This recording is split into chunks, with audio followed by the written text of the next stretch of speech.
গরু দেখেই বুঝতে পেরেছেন কোথায় চলে এসেছি। হ্যালো এভরিওয়ান, আসসালামু আলাইকুম। সবাই কেমন আছেন? সামনে যেহেতু কোরবানির ঈদ, সো সকাল সকাল ঘুম থেকে উঠে চলে গেলাম আমাদের এলাকার শরীরাখড়ায় গরুর হাটে। সো সেখানে যে গরু দেখছিলাম, আর বৃষ্টির জন্য আমার কাছে মনে হচ্ছিল যে শরীরাখড়ায় দাম এভাবে একটু বেশি থাকে গরুর, কিন্তু আজকে যে মনে হচ্ছিল যে কিছুটা দাম ওনারা ছাড়ছে। তো তারপর কি আমার সাথে চলেন সবাই মিলে আমরা শরীরাখড়া গরুর হাটটা ভিজিট করি।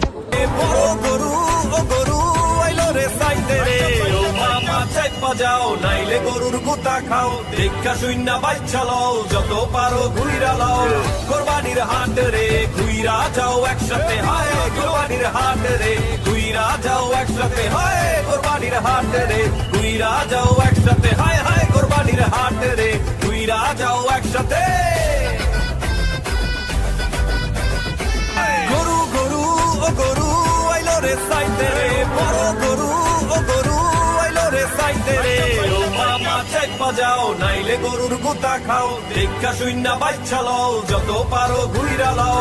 কোরবানির হাট রে ঘুইরা যাও একসাথে, হায় কোরবানির হাট রে ঘুইরা যাও একসাথে, হায় কোরবানির হাট রে ঘুইরা যাও। সবাইকে আমার তরফ থেকে কোরবানির ঈদের শুভেচ্ছা। সবার ঈদ পরিবারের সাথে, পরিবারের সদস্যর সাথে ভালো কাটুক, দোয়া করি। আমাদের জন্য সবাই দোয়া করবেন। এই ছিল আজকের ব্লগটা। আল্লাহ হাফেজ, আসসালামু আলাইকুম।